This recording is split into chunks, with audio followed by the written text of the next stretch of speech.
তোমার যদি জীবনে চাওয়া হয় আমাকে প্রচুর টাকা ইনকাম করতে হবে, গাড়ি বাড়ির মালিক হতে হবে, তুমি যদি শিক্ষক হতে চাও তাহলে তুমি গাড়ি বাড়ির মালিক হতে পারবে না। তুমি যদি বিসিএস ক্যাডার হও তাহলে কিন্তু গাড়ি বাড়ির মালিক হতে পারবে না। হতে পারবা ওই সিস্টেম করে। তুমি যদি মনে করো না আমার সম্মান চাই, তাহলে you can drive the BCS cadre, drive the teacher, ভালো করে পড়াশোনা করো প্রথম বর্ষ থেকে। আর তুমি যদি মনে করো প্রচুর টাকা ইনকাম করতে হবে, গাড়ি বাড়ির মালিক হতে হবে, তাহলে তোমাকে স্বাধীন পেশা নিতে হবে, ব্যবসা করতে হবে। ব্যবসা জিনিসটা কেমন কেমন, কিন্তু আল্লাহ তাআলা কোরআনে একমাত্র পেশার কথা বলেছেন, উল্লেখ করেছেন, সেটি হচ্ছে কি? ব্যবসা। আহাল্লাল বাইয়া ওয়া হারামার রিবা। আল্লাহ বলেছেন আমি তোমাদের হালাল করেছি কি? ব্যবসাকে। ব্যবসাকে তোমাকে হালাল করেছি। এবং ইসলামের 10 জন আশারে মুবাশশারা, 10 জন যারা জান্নাতের সুসংবাদ পেয়েছে, তাদের মধ্যে 9 জনে ছিল ব্যবসায়ী। এবং prophet was also the businessman, জানো তো? হ্যাঁ, তার মানে ব্যবসাটা এটাকে এমফাসাইজ করেছেন। আলিবাবার প্রতিষ্ঠাতা জ্যাকমাকে বলেছিল, জ্যাকমা বলেছে তুমি যদি বিড়ালকে যদি বলা হয় তুমি কি $100 একটা নোট নিবে নাকি একটা কলা নিবে, বিড়াল $100 গ্রহণ না করে কলাটি গ্রহণ করে নেয়। কারণ বিড়াল জানে না $100 দিয়ে শত শত কলা কেনা সম্ভব। তেমনি যুব সমাজকে যদি বলে তুমি কি চাকরি করবা নাকি ব্যবসা করবা, যুব সমাজ চাকরিটি গ্রহণ করে। যুব সমাজ জানে না ব্যবসা দিয়ে শত শত জনকে চাকরি দেওয়া সম্ভব। সুতরাং তোমাকে সে ব্যবসায়ী চিন্তা করতে হবে, সে ব্যবসায়ী চিন্তা করতে হবে। এবং তোমরা জানো যে ইসলামের যে প্রচার প্রসার হয়েছে, ব্যবসায়ীরা এসেই কিন্তু প্রচার করেছে। তোমরা সিন্দাবাদ দেখেছো না? সিন্দাবাদ কেন আমরা দেখেছি? সিন্দাবাদে দেখবে ব্যবসায়ীরা আরব থেকে আসছে, এসে এখানে ব্যবসা শুরু করেছে, বিয়ে শাদী করেছে। মানুষ দেখেছে যে অন্য ব্যবসায়ী আর এই ব্যবসায়ীর মধ্যে পার্থক্য আছে। এই ব্যবসায়ী কথা সালাম দেয়, সুন্দর কথা বলে, হ্যাঁ, স্বচ্ছতা আছে। তখন মানুষ একজন করে করে করে কি ইসলামের দিকে ঝুঁকে যায়। তার মানে ব্যবসা। এবং আল্লাহ রাসূল একটা হাদিস আছে, কাজাল ফাকরু ইয়াকুন আল কুফরান। আল্লাহ রাসূল বলেছে দারিদ্রতা মানুষকে কাফেরের দিকে ধাবিত করে, দারিদ্রতা মানুষকে কাফের বানিয়ে ফেলে। সুতরাং আমরা বলি, আমরা সবসময় এমফাসাইজ করি যে গরিব থাকো, টাকা পয়সা এত লাভ কি, দুনিয়া করা দরকার না, আখিরাত করো না। ইসলামের যত বড় বড় ইবাদত আছে, সবচেয়ে বেশি বড় ইবাদত গুলো কিন্তু ধনীর জন্য। রোজা, এই তোমার কোরবানি কার জন্য? গরিবের জন্য। হজ কার জন্য? গরিবের জন্য। যাকাত কার জন্য? গরিবের জন্য। কার জন্য? ধনীর জন্য।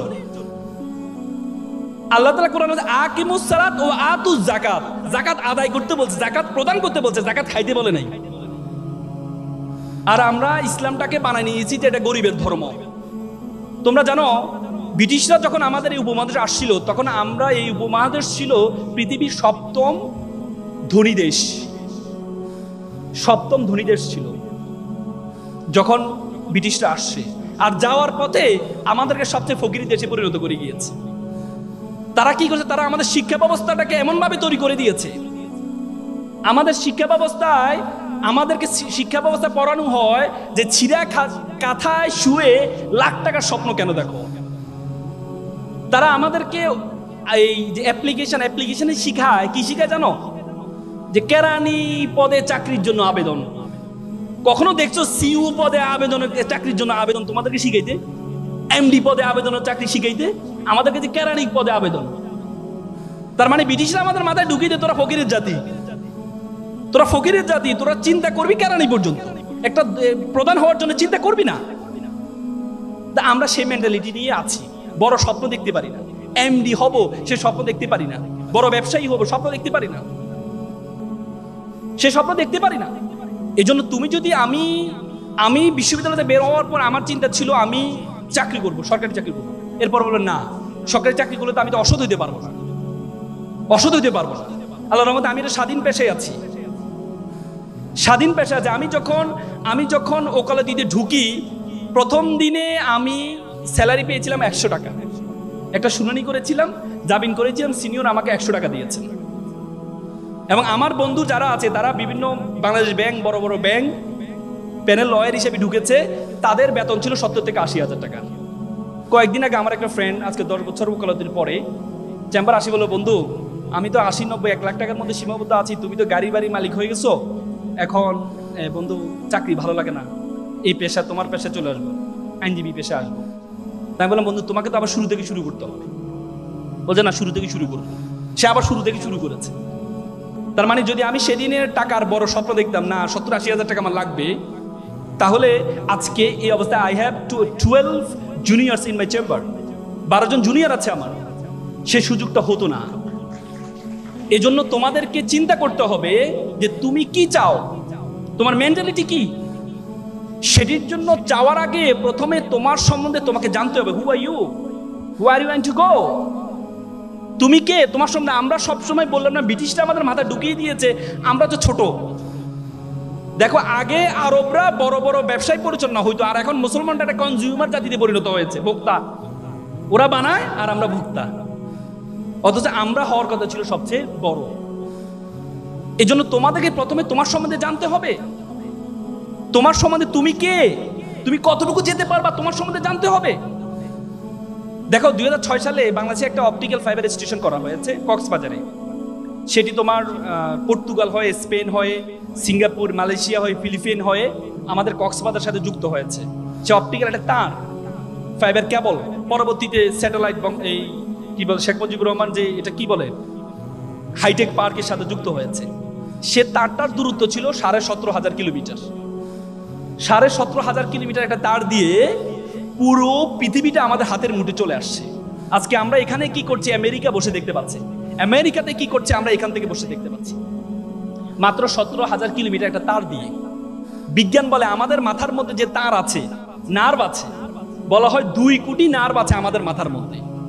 একটাকে যদি একটার সাথে যুক্ত করা হয় 2 লক্ষ কিলোমিটার হবে এটা দূরত্ব। Do you imagine? মাত্র 17,000 কিলোমিটার দিয়ে পুরো পৃথিবীটা আমাদের হাতের মুঠে চলে আসছে। 2 লক্ষ কিলোমিটার নার্ভ দিয়ে পুরো বিশ্ব জগৎ তোমার হাতের মুঠের মধ্যে চলে আসবে। এজন্য তোমাকে জানতে হবে তুমি কে। বিশ্ব জগৎ সম্বন্ধে ধারণা আছে? এই বিশ্ব জগতের আয়তন কত বড় বলো তো? পৃথিবীর আয়তন কত? 52 কোটি বর্গ কিলোমিটার। যে পৃথিবী, যে আয়তন, যে পৃথিবীটা, এই পৃথিবীটা আমরা যে সূর্যটা দেখতে পাই, এই 52 কোটি বর্গ কিলোমিটার মধ্যে 7টা মহাদেশ, 7টা মহাসাগর আছে।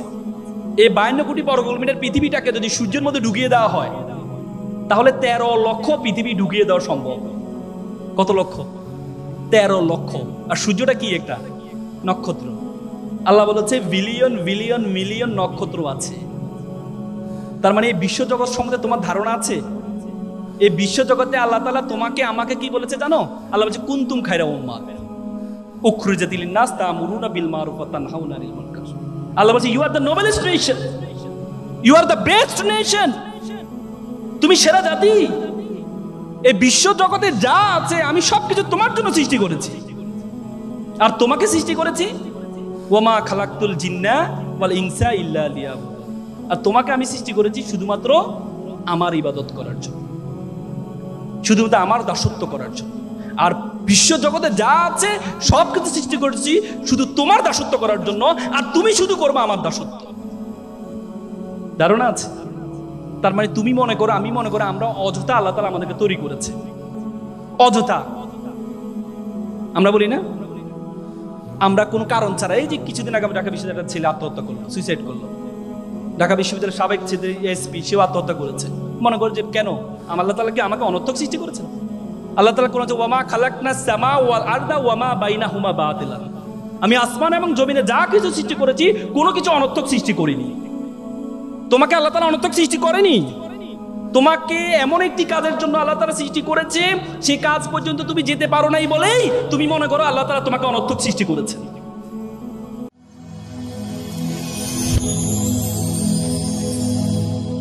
Rose TV 24. Enjoy by listening to the Holy Quran.